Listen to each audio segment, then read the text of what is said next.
Welcome to LOA Today. Walt Thiessen and life coach Joel Elston here. Today is Thursday, September the 20th, 2018, 8 a.m. Eastern Time, your first daily dose of happy for the day. And we hope your week is really cruising right along the way it needs to, or the way we need it to, right? We all need to be in that high feeling, high vibrational, happy frame of mind in order for our weeks to go well. That's probably the primary teaching that we get from the law of attraction teachers, which is it isn't so much asking for stuff that's good. It isn't so much receiving stuff that's good. It's that vibration. It's that high flying place, because that's where you live life abundantly. And that's really the topic for today, Joel. I mean, the fact is, how do we get into that abundant space?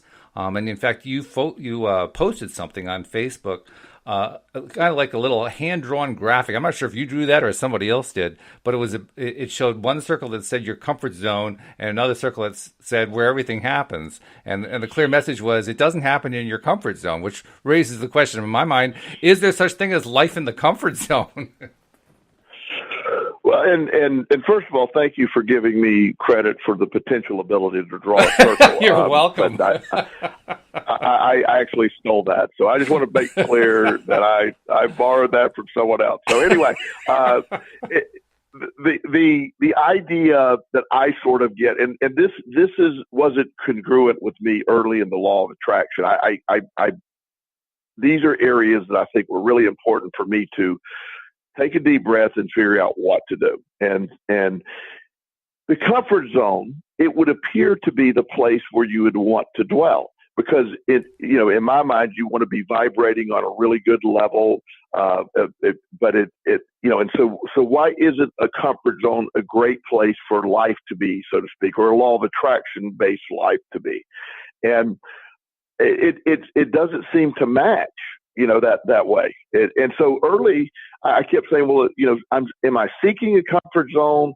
I think we are conditioned as humans to look for a comfort zone. We talked about the word homeostasis a few weeks ago, about seeking that comfort, that middle, that never changing. And while that can be a safe place, sort of like a harbor for a ship, the action for a ship takes place out in the ocean.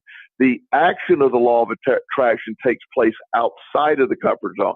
The comfort zone is it can be a place to retreat to and sort of take a deep breath from life, but where the action and the vibration of energy takes place is out of that. That's where you're putting what you really want out. It's hard to attract what you want when you're signaling to the universe, everything's fine, I'm comfortable, I want nothing else, I need nothing for it. That's where the comfort zone exists. So is there life within the comfort zone as far as a law of attraction concept goes? It's not a productive life, if that sort of answers the overall question, but it's obviously much more in depth than that. But that's how I see it, is the comfort zone, again, great place to live, sitting on your couch and, nothing being demanded of you. But at the same time, you're demanding nothing of the law of attraction from that concept anyway. Does that make sense as I explained it from my perspective? Yeah, I think it does make some sense. The thing that strikes me about it is that the word comfort seems to be like a two-edged sword. Like, on the one hand, comfort sounds great. If you're comfortable, you're feeling good, right? But on the other hand, if you're comfortable, it means you're not really living anything. You're not going anywhere. Nothing's really going to happen. It's just going to be the same thing over and over and over again. And the one thing I do know is that when you do the same thing over and over again without it varying, without it changing or evolving in any way, it just gets boring after a while. And it gets stale. Yes. And that's the part for me that I had to get to, is the new freshness of changing and evolving.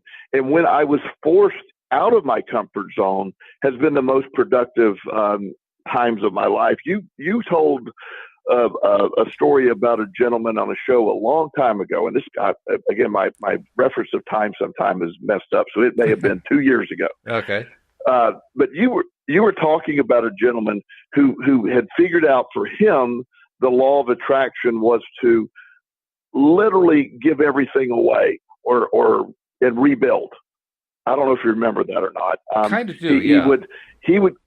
His way of dealing with it would be to, I want to create the need again. So he would give everything away, metaphorically, I guess, or I'm sure he didn't leave himself homeless, Right. but he would he would sort of make a fortune and then put himself in a position where he needs to make another fortune. He did that multiple times, Yes. or at least that's what he claimed he was doing. Right. And that's sort of what, we're talking about. I know when the example for me and many people that are working in a job that's covering their needs. And when I was at one of the treatment centers that I was managing for years, I was in a comfort zone there. I love what I was doing on some level, but it was very easy. And I know I wanted to do more, but I wasn't in a position to make voluntarily stepping out of your comfort zone is a really hard thing to do. So as I realized that was okay. I need to understand that maybe, just maybe, me being booted out of my comfort zone was the best thing that happened to me, because it forced me into the place where I would have to attract new stuff. And I'm so grateful that it did fall apart, so to speak. I got everything I got because of that.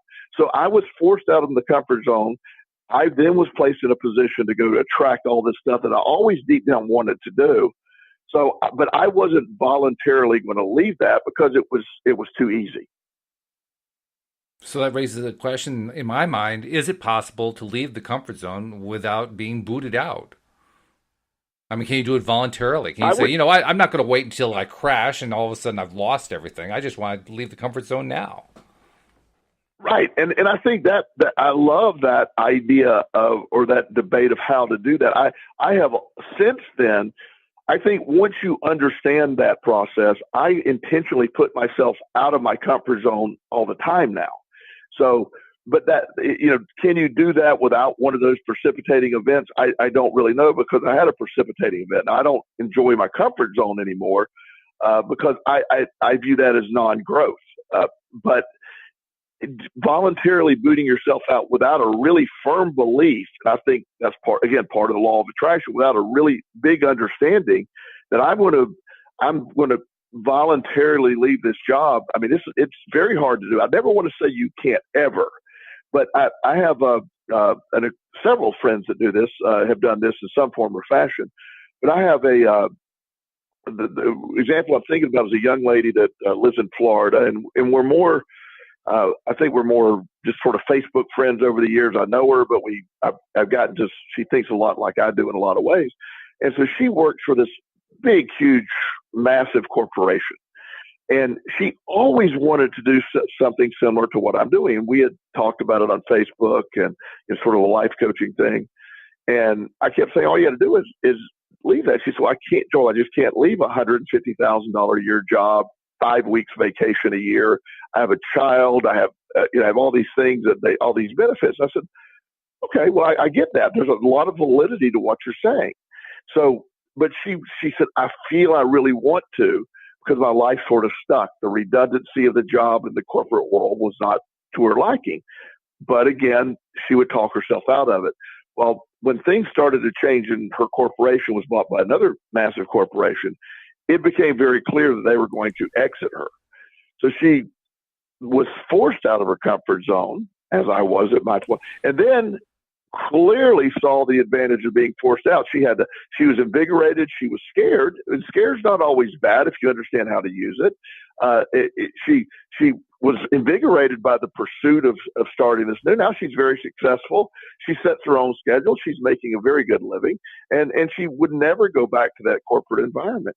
But it was so difficult she didn't have the capability to voluntarily step out of it, as most people don't. I would love to, I had to develop such a belief in this way of thinking before I could ever voluntarily get to a place to keep myself out of my comfort zone.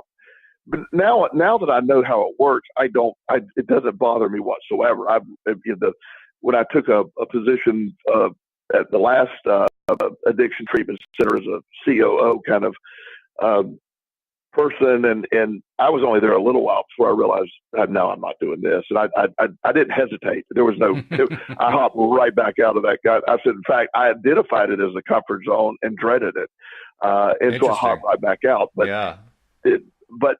doing that the first time without, it's like riding a bike. Once you know the law of attraction and believe how this works, the fear of stuff, the concept of doing it is like, okay, well, of course this is going to work. But that's a hard place to get people to believe. And I readily say, I don't know if that first time I could have voluntarily jumped out of my comfort zone. I don't think I could have. I didn't. But once it did happen, it's never a problem. It's certainly how we respond when that happens is the difference between success and failure. It's the difference between, coming out of it smelling like a rose and coming out of it smelling like something else entirely. But exactly.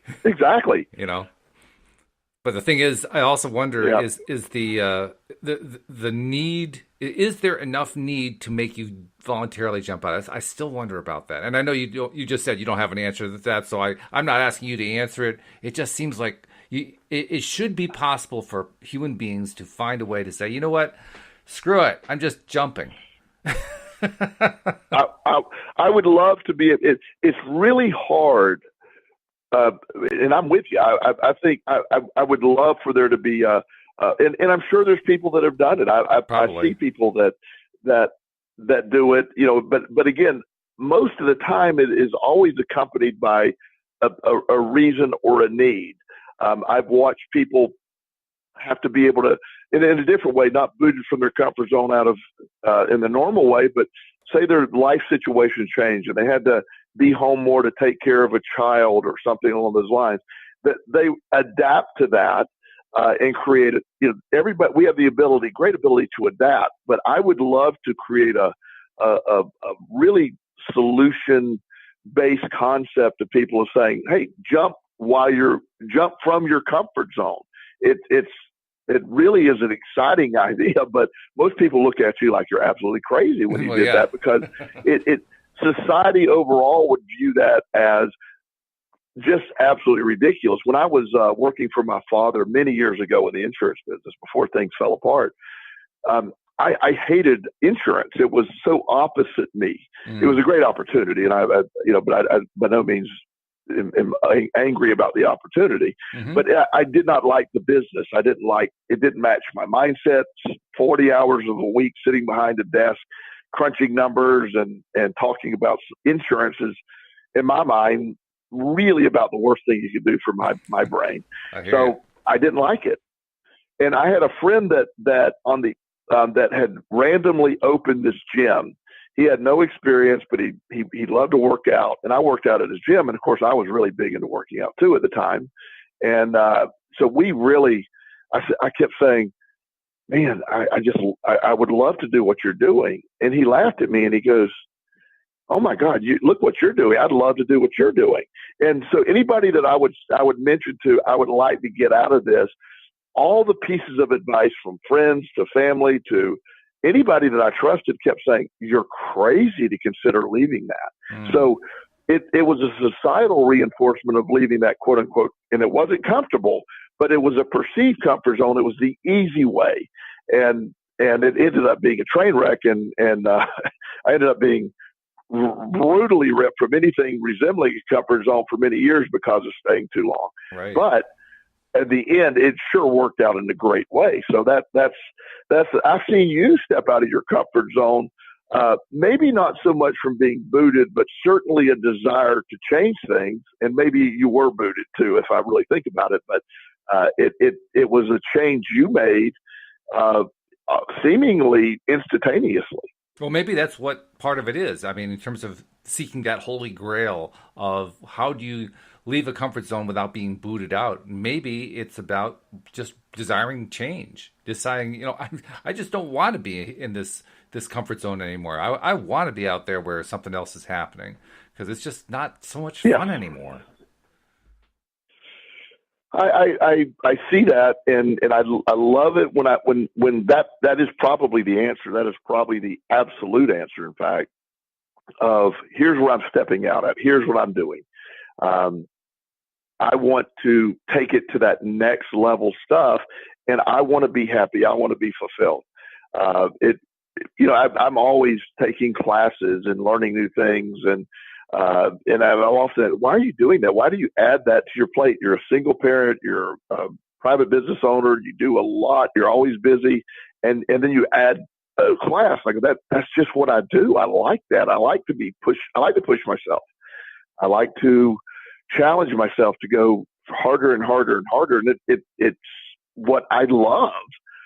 And once I accept that that's me keeping myself out of a comfort zone, and I understand that for my growth. So I loved applying that today. But because of everything that I've been through, it's almost like, well, yeah, I mean, I'm sure our audience go, well, Joel, you've been through so much of it, but how can I do this? It is a daunting question.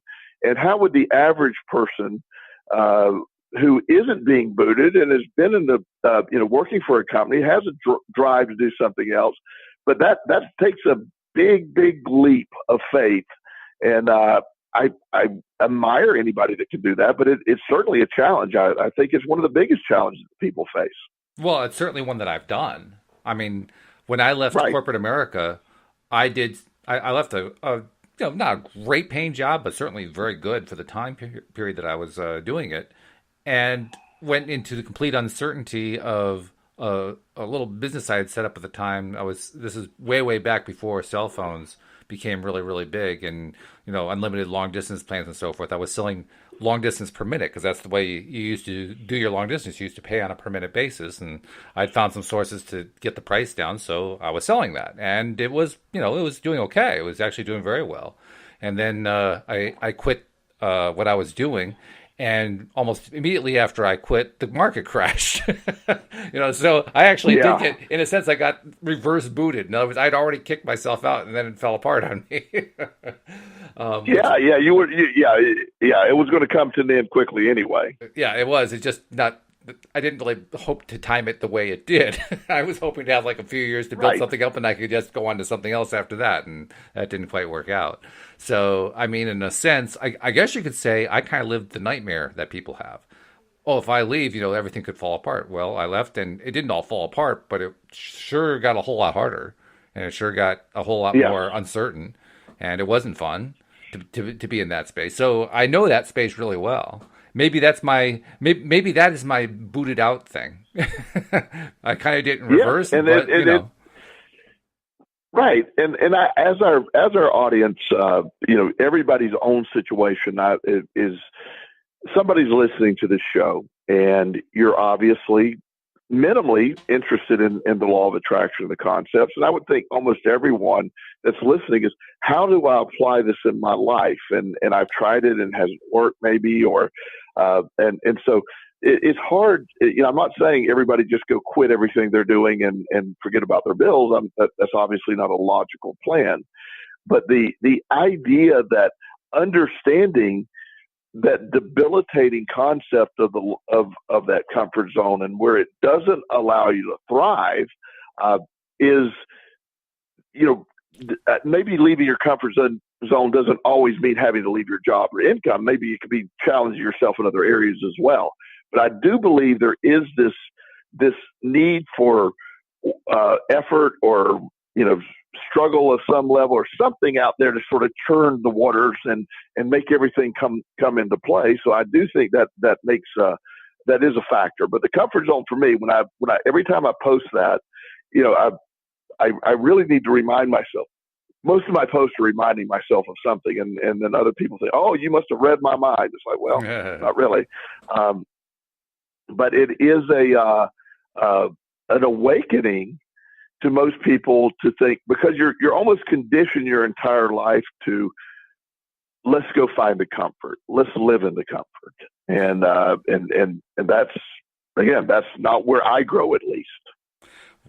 A theme that has come up a lot this week in the podcast that I've done with the other co-hosts is the theme of wanting it. You have to really want it, and it's not just for when you fall off the cliff and you're trying to climb your way back out. I mean, it's in any situation. If you're trying to attract money or health or relationships or career or whatever, it doesn't matter what it is you're trying to attract. If you don't really want it, you're really behind the eight ball. I mean, and by wanted, like Right. I think it was Cindy who suggested, think of a 10-point scale, and on the 10-point scale, 0 is where you don't want it at all, and 10 is where you want it so bad you practically would kill for it. And so you ask somebody on that scale, how bad do you want this thing that you're wanting? And they say, oh, about a 6. Well, that's not wanting it. I mean, if you want it, you're up Right. around 10, 9 at the minimum, Right. right? And Right. and the thing that I've Absolutely. noticed is so often people who want the law of attraction to work, they don't really want it. They would like it. I think Cindy described it as the difference between wanting it and wishing for it. In that most people will gladly say, "Yeah, I wish I could have that." It's a way of saying, "Well, shoot, if that falls in my lap, I'll be real happy." But they don't really want it. Right. Right. And that's the thing. Not really wanting it or not really understanding that that desire that drives you. There's. I now know if I want something bad enough, and I go get it, and I want it. I make it my focus, and for a long time, there's a protective mechanism for inside of me that, okay, well, I like it, but um, I don't want to do it that bad, or I don't want to leave this, or I don't want to change this. So really wanting it is maybe inherently part of not being in your comfort zone, because you when you're in your comfort zone, you're saying, I want exactly what I have right now. That's all I want, what I have right now. Outside of your comfort zone is when you're saying, I'm uncomfortable because my life is not congruent with what I want. And that's sort of a good way to look at it. So I agree that wanting it and really tasting it and feeling it and living it is the solution. And I don't think you can want it really bad, taste it really bad, and just really plan on it without awakening, without saying, yeah, I got to get out of my comfort zone to do it. I just don't think it can take place at the same time. Yeah, and it makes sense to me. In fact, this is both funny and sad at the same time. It was a discussion I saw in one of the Facebook groups. Somebody had posted how, I think it was a young woman, had posted that she had been studying a particular course. She didn't tell us any of the details of it, but she'd been studying this course for 2 years, and she'd been really doing all the law of attraction things, visualizing, and all the things that the average gurus talk about, and then went to take her exam and failed her exam. And her question was, why did the law of attraction fail me? Now, of course, my instant reaction was, so, how much studying did you do? How did you do on the earlier exams? What was it that was going on that was different in this final exam from everything else? Because the way she told it, it sounded like everything was going great in this course, and all of a sudden she fell off the table. And I'm thinking that doesn't quite add up in my mind. Well, when I tried to pursue that, I started getting responses from people, including one person in particular, who said, "Oh, no, that's not the way the law of attraction works. You don't have to go learn it in order to learn it. The law of attraction can just bring it to you." And I'm thinking, what the heck were they smoking? I mean, the law of attraction is going to make me. It's almost like there's the old. I don't know. I'll call it the country bumpkin way of thinking about things. Learn me something, right? Just learn me. Right. Like I don't do any of the learning myself. You're going to do the learning for me. You're going to learn me. And I'm thinking, what the hell? Yeah. Well, and that's just, again, there is a lot of time there's a belief, and I think that this is where sometimes the law of attraction gets a lot of negative attention. When you have people that believe I don't believe the law of attraction is a magical event. I do not believe it's magical thinking. I think the law of attraction is a law, just like the law of gravity. So it can only respond to what you're placing out there. When you're placing out there, I can't do anything. I can't. It's one of those things I can't respond to, or I don't have to do anything, or and again, that's always been my pushback, that the law of attraction isn't for the lazy. It isn't for the soft. The law of attraction is for the accountable. That I want it. I want to get it. I want to attain it. I'm going to vibrate on a level that's going to bring it to me. I can't go be wildly successful and be lazy. It just, and I'm not saying it doesn't work for some people. I just say what works for me is I have to have matching actions and thoughts. To be successful, you need to be energetic and get busy and put yourself out there and allow for the law of action to engage the law of attraction. That's how I've always viewed it. So anyone that sits back and says, I'm going to enroll in a doctorate class and not study, and then expect the law of attraction to fill in the right blanks for me when it comes time for the test, I just find that, again, from my perspective, sort of trying to turn the law of attraction into a religion or an amazing magical event. I don't know if you agree with that statement, but Yeah, that's what no, I it think feels so. like. I think that's exactly what it is. In fact, the analogy that comes to my mind is an electromagnet. And I don't know if you ever did this as a Yes. kid. My dad and I would do this a few times. He was trying to show me how the whole thing worked. We would take like a metal punch, for working in your workshop to punch a hole in something. You hold it up and hit it with a hammer. It would punch a hole in. Well, we'd take a metal punch and then we would wrap it with wire. Like just regular wire that you can hook up to a battery, and we would wrap it real tight, like you would, with like a commercial operation. And then we would hook that up to a battery, and we would apply the current from the battery, and using it, all of a sudden it would become a magnet. You could pick up nails and all that kind of stuff. And then, interestingly enough, you would disconnect it from the battery, and to a very small extent, it could still pick up nails, but not as well as it could when it was all wired up. So Right. it kind of proved that you don't have to be wired to a battery in order for a magnet to work, but it sure helps. Well, and that's exactly it. And I love that. I really appreciate that. That is it. It's the frequency that you're putting out there, and just our audience is probably going, "Oh, Joel's going to use the radio frequency thing again," but I am so sorry, but No apologies here.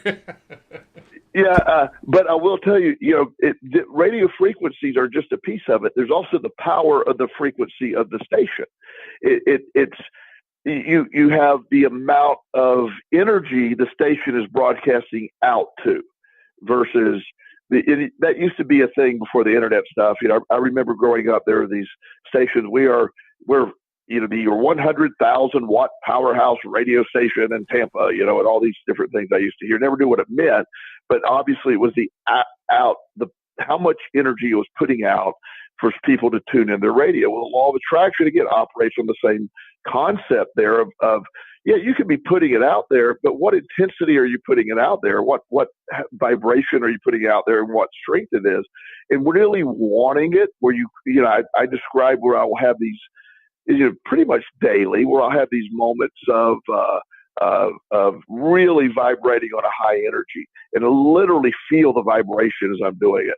I love that, and when I am in tune with that, that makes me feel so much more in tune with life. And so that's the answer for me, is knowing that the intensity in which I am pursuing what I want with all of my energy. It's like focusing. Have you ever seen the Bruce Lee 1-inch punch? Yeah, It's really oh yeah, impressive right. to see Bruce Lee. Yeah. Yeah. He's able to literally combine and keep his fist 1 inch from somebody's chest, and concentrate all of his force and energy, and get and push at a level that it would take a normal human. We never would be able to even match that usually, but it would take a full swing to even get near the impact. And he moves his hand an inch and knocks people backwards. Right. And he focuses energy so hard on that one area, and he had the ability to do that. It worked really well for him. Right. This is a similar concept to what we're talking about now. Yeah, it is, because that's focusing energy. That's the key word that you use. Yes. Focusing, or words, key phrase I should say, that you're using, focusing energy. And it's one of those things that can take some time. I know it's taken me a lot of time to appreciate that focusing energy isn't just something that's abstract. It's not just kind of like an idea. It's something you literally do. I mean, he literally was. It wasn't just that he was focusing it; he was directing it, and he was using it in a way that actually produced a physical result. Yes. This isn't like a hypothetical energy. This is like real energy. This is Yes. this is kinetic energy. This is not potential energy, right? Absolutely, and that's how I view the law of attraction. When someone says, and again, everybody is their own beliefs. I don't challenge whatever someone's beliefs is. I'm speaking from my stuff. But when somebody tells me that I can go pass a test by just using, if I believe hard enough, I don't have to study. What I'm putting out to the law of attraction at that point is it doesn't pick up on that. The law of attraction isn't a magical event that can give you, I'm going to guide you with these right answers. It is, you're going to put the energy and effort into it. And that matching energy and effort you put into that, you have no, if you go in the right way, you have no chance of failing by doing the right thing. But the concept that I never have to do anything is just not something that's logical, and that's the big difference. Yeah, it's not logical, and even more than that, it's crazy in a way, because let's say you passed the exam, and let's say you're trying to be certified in something, you're getting a degree that shows that you have mastered something, and you did it by using the law of attraction to pass the exams. Well, what are you going to do when you get to the job? I mean, presumably, we're getting the degree or the certification or whatever it is so that we can get a career out of it and earn money out of it. And in order to do that, we actually have to do the work once we get on that job. How are you going to do the job if you don't know the material? Yes, and that's sort of that idea. One of the things, trying not to get into a political thing, that President Trump has actually successfully done. I think a lot of people do that. He states something, believes it, and it has no knowledge of it, but it just becomes his thing. He just sort of allows that to drive. And I think a lot of people sort of think that's the way it works, and not everybody's able to pull that off, where you just randomly say something and then you say it enough times that, wow, okay, I'm getting this, it makes sense. But when it comes to, again, in my practice of the law of attraction, I have often set out to do something and really wanted to do it, but there was never anything that I set out to do that I did not have to put an effort to make it happen. I didn't have magical events happen.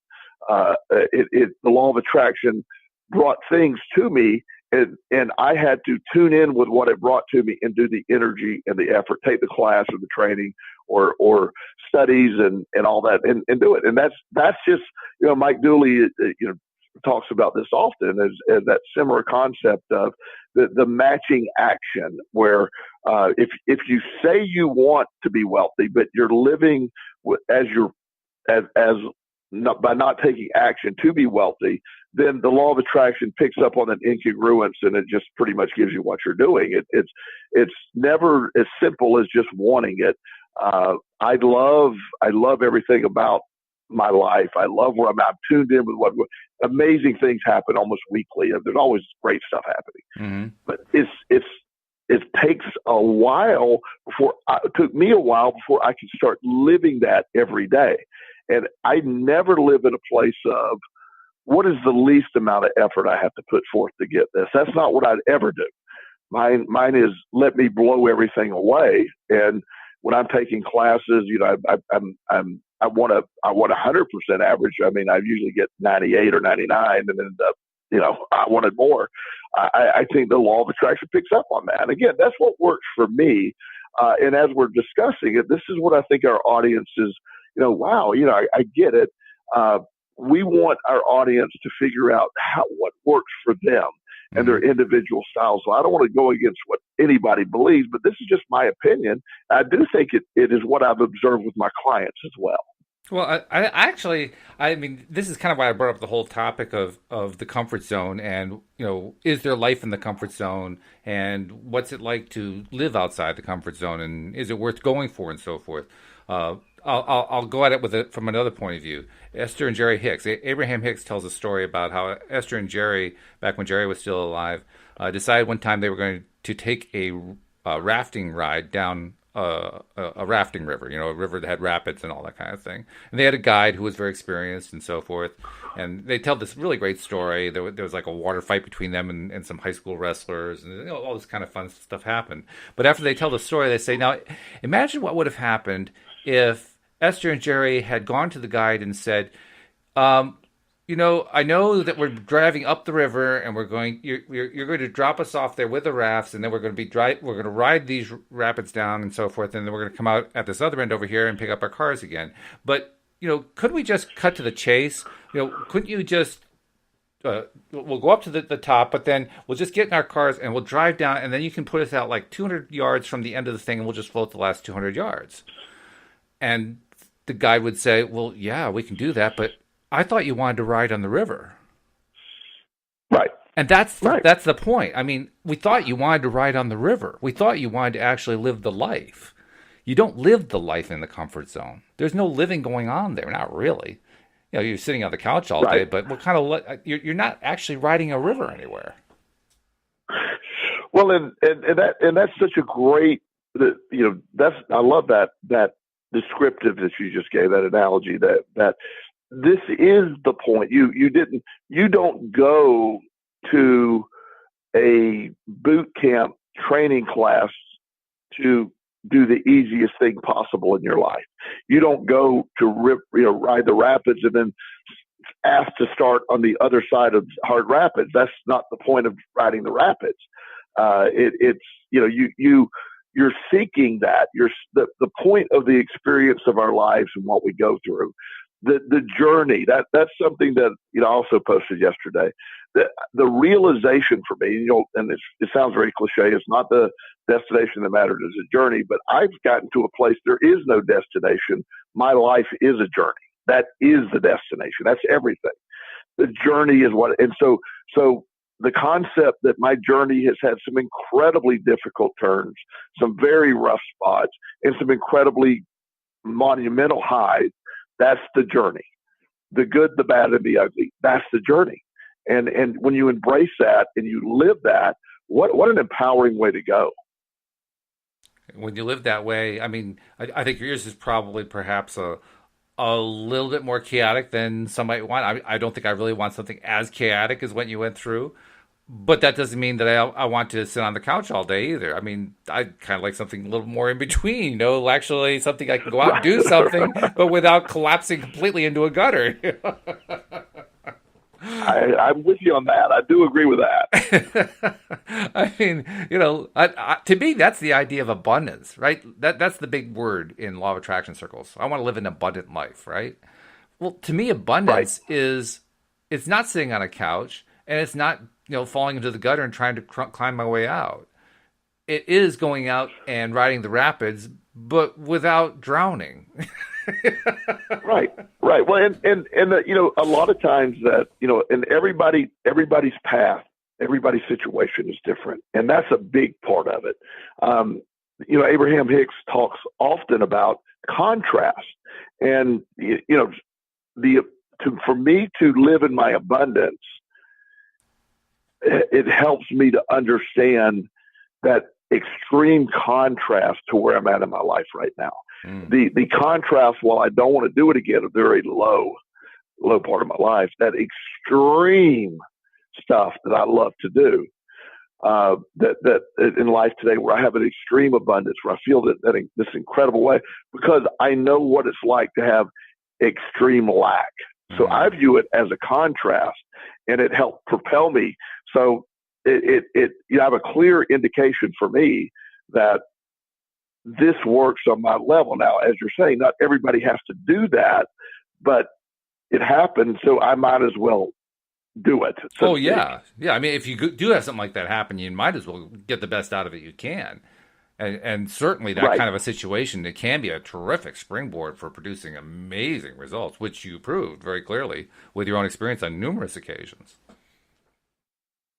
Well, and that's exciting that we have that ability, and that's that ability to bounce back, that ability to move forward, that ability to just enjoy all that we have. We have such an amazing everything.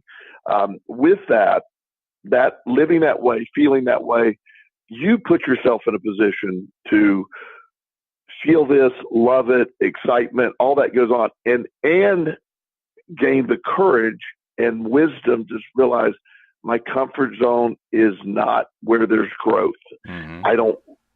It's almost reorganizing that thought. We're taught to seek comfort. The body is conditioned to seek comfort, when in reality, we push that's what, when we're exploring space, when we send up shuttles that explode, we do those things.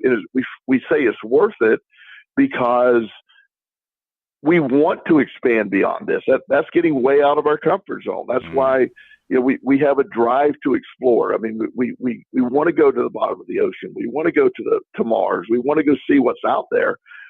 That's understanding what we have here is okay. It's our base, but what else is out there? Wake up every day and go, what else is out there? I love that. I love that feeling. On Mondays, I literally wake up and say, and I love Mondays, and I said, what do you got for me this week? And most people think I'm taunting Monday, so to speak, but I love Mondays, and they're what do they have for me? What's going to happen this week? Mondays that begin it all. I love to be able to live with that mindset. Yeah. Because that is different from the way a lot of people live Mondays. I mean, we talk here on this podcast when we do the Monday shows. We always talk in terms of how we want to start our Mondays on the happiest note we can start on, so that we've got the energy, kind of, the momentum going into the week, and that way it turns the week into a better week. But there's also a lot to be said for what you're saying, because you're not even thinking about what momentum you're bringing into it. You're thinking, hey, what momentum can I generate just by going into it right now? There's going to be stuff happening, and I'm going to be a part of it. That's a really enthusiastic Absolutely. way of living. Yeah, and you just sort of go toward it, and you realize, wait, Monday's here, Monday's going to happen, and there's going to be a ton of things happen. They're either going to be, I can either approach them as opportunities or challenges or whatever I want to view it, or I can sit there and fear them. But either way, Monday's happening, and I'm in charge of how I view that. And so that's stepping out of the comfort zone instead of it's Sunday night and I'm dreading Monday and I can't, what's going to happen here? No, that doesn't work for me. No, and I love that feeling of Mondays. I love that. In fact, most Mondays I get up earlier because I just like, wow, I just can't wait to get it started. That's a nice way to wake up for a Monday too. I can say that. Yeah, I keep going back to what I was saying before about how much you want it, the wanting it. I don't know how to phrase this, but I have a sneaking suspicion that in some way we could define lack of wanting, in other words, less than 9 on the scale of 0 to 10, as being in some way the equivalent of a comfort zone. Like if you don't want it, if you don't really, really, really want it, if you just kind of sort of want it, that's really a comfort zone. And when you're saying I just sort of want it, you're just saying I don't really want, I don't want to have to, change anything. I just sort of want it. That's a comfort zone. I want it. Yeah. Well, yeah. Most people have this feeling of I want it within the confines of my comfort zone. Yeah. Meaning I want it with little effort. I want it with little intensity. Anything worth doing is going to require you to intensely put effort forth in my world, in my mind. And it's a feeling of accomplishment. It's a feeling of I went out and I did something. When I work with people who have been in the military, one of the things I find very common in most of them is they often speak of boot camp as very tough, but very much an accomplishment. They made it. They view it through a positive lens, even though at the time it was a very difficult thing to get through. Yeah. And it's that, and that's exactly what you're saying with that is you gotta want it, how bad you want it, and putting that energy and not doing it because if you just sort of want it, what the law of it, again, this is my theory, when you just sort of want it, the law of attraction is picking up on the concept of, well, you sort of want it true, but you're more fearful of it. So I'm picking up, the law of attraction is picking up on the fear of it. Yes. Well, that's really what I'm saying. I mean, I think a lot of these things we talk about, we bring up these stories and metaphors because they illustrate so clearly, and they illustrate clearly because they're black and white. I mean, boot camp is a very black and white thing. But by the same token, I really don't want to go through boot camp. I mean, that's not an experience I love the idea of doing. But by the same token, that doesn't mean I want to stay on the couch either. To me, again, there's a middle ground Right. going on here. So I don't have to wait for a boot Right. camp opportunity to come along. I can certainly create an opportunity. I can create it in my mind first off. That's where it starts anyway. And once I've created it in my mind, whatever it is, I can expand on it. Like you and I were talking before the podcast today. We were talking about, okay, what's it going to take to get out so that more and more listeners are finding out about us and are listening and getting excited and so forth.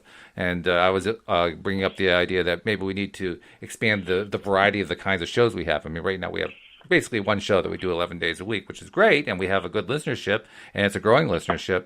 But maybe we need to grow beyond that. Maybe we need to have different shows that focus on one particular thing. Maybe there needs to be a show that's just about relationships. As an example, it's just coming off the top of my head, but maybe we have to divide up like that so that we can focus on, here's something for people who are just looking for relationships. Maybe that's what ends up floating the boat of people. I don't know if that's actually going to be true. What I do know is just by exploring that, I am now moving outside my comfort zone. I am now considering the idea of doing something that's going to be different from what we've been doing. Yes. And that's where I introduced that concept when we get to this part of a discussion.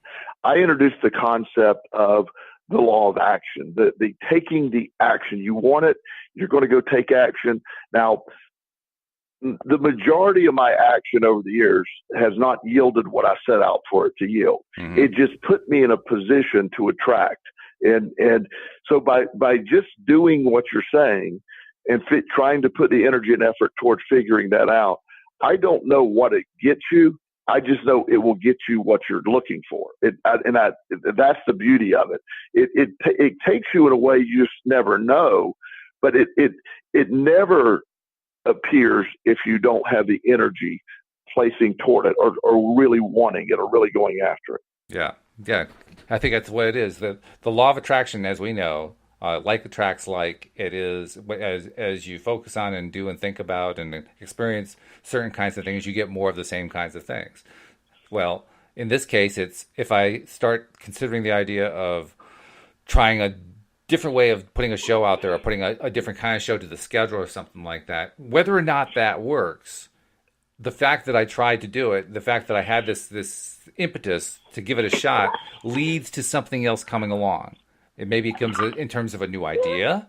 Maybe it comes in terms of somebody else saying, well, that was an interesting try. It didn't really work very well, but this might work better. And here's why I know, because here are 5 people over here who are asking for it. Oh, okay. So now all of a sudden we have the next thing to try on the list. And basically what happens is the law of attraction is giving us one thing after another to kind of guide us to the point where we're finally getting to the big goal, which is getting a whole lot more listeners listening. Yes. Well, and this is, and sort of piggybacking on that, when I first got into private practice, one of my passions is I'm very much into holistic nutrition, eating healthy. Mm-hmm. I think is a big portion of all of this, and I think it matches law of attraction very well, and so it's sort of a natural. So one of my titles and one of my certifications is I'm a certified health coach. I went through the Institute for Integrative Nutrition to become a certified health coach. Very much, again, holistic eating, meaning, healthy food, the different concepts of not eating, processed or excess sugar, all that stuff's really important. So I thought that was going to be what I was going to do. Mm-hmm. So as I developed my website, I had a whole section on health coaching. I mean, just, I really went into great length about what that point. And I was expecting a lot of my clients were going to be approaching for health coaching. Mm-hmm. None, really none. I mean, probably 1 or 2 reached out, but it never really took off. And it's certainly a part of what I do. It's part of what I incorporate in my life coaching now. But no one is showing up just for health coaching. Mm-hmm. That was a little disappointing. Mm-hmm. But along the way, when I started private practice, I had, just through a chain of events, I had this family I have several doctors referring to me for various things, and addiction is another wheelhouse of mine. Well, I ended up getting these three or four in the beginning, three or four young men who all were using pot excessively. They had failed out of college, and I refer to them as my failure launch crowd. They usually very bright kids, but just not really tuned in with life. So, as I sort of ended up with that group, wasn't a group I particularly wanted to work with, but I had great success with them. And they had been to multiple treatment centers. They've been to every counselor in town. And I'm the only one figuring, and I didn't even know what I was doing. I was just applying, the stuff we talk about mainly. And they were receptive to it, and it started to really change. So as I became more successful with that, then I had, several psychiatrists, several doctors in town. So I became the default guy in Richmond for helping kids that failure to launch crowd. Usually pod attached. I mean, there's a sort of profile, ADD kid, that kind of thing. Mm-hmm. Well, then some of the Richmond people who meet their kids go off to school, they meet other families. Other families say, well, we could never find anybody to help Jimmy. And well, by the way, I got this guy. He'll talk to you. He's in Richmond. He's probably the best I've seen at this. So now I get calls from, I was referred to you by so-and-so, and I'm in, I have like 3 clients from Maine. I have one client from Hawaii that were referred through people here. So it turned into its own thing, and it took. I've learned to enjoy it now. I understand it. I'm good at it. So I've incorporated that into my practice, and that's sort of what you're talking about, Walt. By taking the action, you don't always predict the exact course. And I'm not frustrated because my health coaching stuff didn't take off. I still use it, but I never use it in the way that I originally intended. But it's okay. It's provided a lot. And instead, it took you in a direction that you never even anticipated. I mean, did you even for a second think you'd end up helping? How'd you describe these kids who had trouble getting started? Did it ever remotely occur to you that would be a field for you to go into? No, it never. I never even thought about it. It's something I didn't know there was so much of a need. I knew there was a need for traditional addiction and stuff like that. But this crowd that I'm talking about is probably the hardest crowd to treat because they don't. If they're doing anything, it's marijuana. It's not usually a hardcore addiction. They're smart. They don't have anything diagnosable as a real mental illness, but yet it's a failure to thrive kind of thing. Mm-hmm. So figuring out a way to help them get motivated and what buttons to press, and those are things that just became again law of attraction based stuff. But I started to fulfill a need using that and found success when no one else was finding success. So it opened up just a unique market. And of course I do other things, but that is such as you're saying, I never thought of that. That was something I never dreamed I would be, quote unquote, the local expert for that. And that's the cool thing about law of attraction, because if you put yourself out there in some way, it delivers the thing that you least expect. I'm really very sincere when I say, when I try to map out how it's going to work, my batting average is close to 0.000. But it doesn't matter because just going up to bat leads to something else happen. And it doesn't matter whether I predicted it right or not. The point is something else happens, and it happens through law of attraction delivering it to me. So you got there. I mean, you certainly didn't predict that you were going to have these kids come to you or their parents sending them to you or whatever. But because you put yourself out there on the healthcare line, all of a sudden, boom, they showed up. Unexpected result. And I had this discussion with a therapist in town a while back. He was. I always believe what you specialize in will find you if you allow it. He was a general therapist, and he had a lot of different experience. But one of his experiences was he had worked for a long time at an eating disorder clinic mainly for teenage females, and he'd worked there. I mean, it was part of his resume. So one of the local guys, the eating disorders are very difficult and you got to really know what you're doing. It's a very difficult, dangerous thing sometimes. Sure. So he by default became the area person who handles that. So if you ask anyone in town who have an eating disorder, who do I send them to? This gentleman's name comes up every time because he's earned that. He laughs. He said, "I never set out to be that." And I said, "I know it," but he's become that. And he's not only is he really good at it, he's embraced it. He has specialized in it. And again, that's another example of setting out in one direction and then circling back to another. And the circling back is not planned. That's right. That's the right. thing. That's the biggest lesson right there. It is you can't plan it. There's no way to do it. And that's the answer. And most people who have a hard time not living a planned out life have a really hard time with that concept. And a lot of people are very uncomfortable with that. And I've always, of course, I'm a recovering compulsive gambler, so I always have a tendency to jump before looking anyway. And so it's a lot easier for me. Yeah, right. But I supply some old behavior there. But that's a big thing for people. That's a big. Once you get that the law of attraction will respond. But it will respond in as long as the actions have to be there. When you're hidden in the comfort zone, when you're sitting on the couch,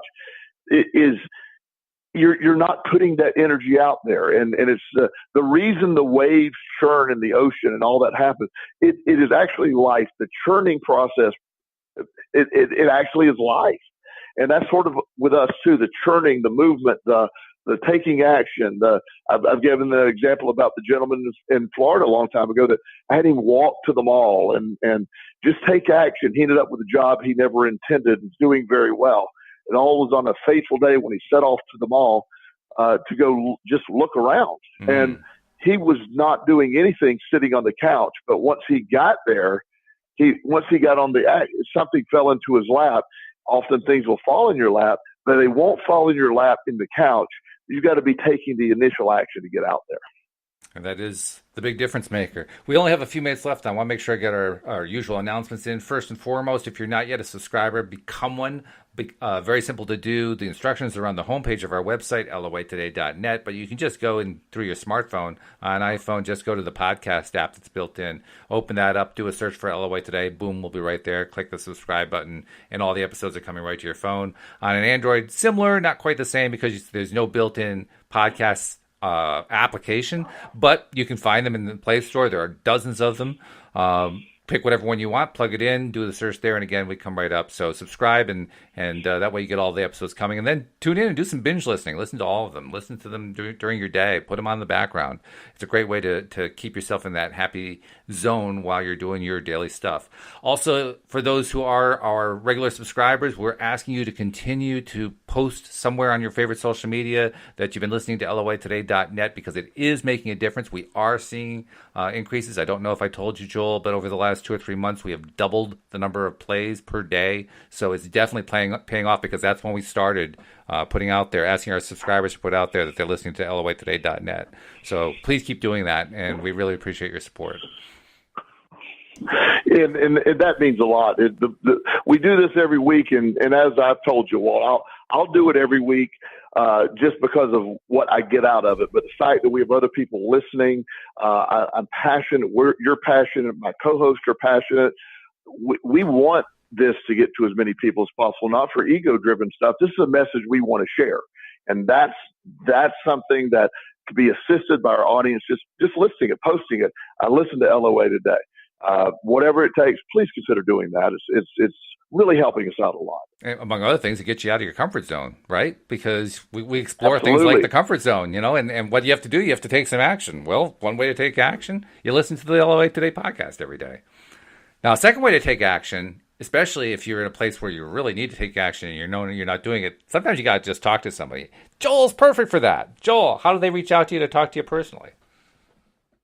It's really easy. Joel Elston at Gmail, joelelston.com. Either way gets me. I'm easy to reach. I always get back to people. If I can't help you, I'll find somebody who can. Sounds great. My friend, I look forward to talking to you next week. I can't tell you what the topic's going to be, but we'll find out about 5 minutes before. I love it that way, my friend. You have a good day. You too. And we hope that you'll join us next time as well here on LOA Today. Goodbye, everybody.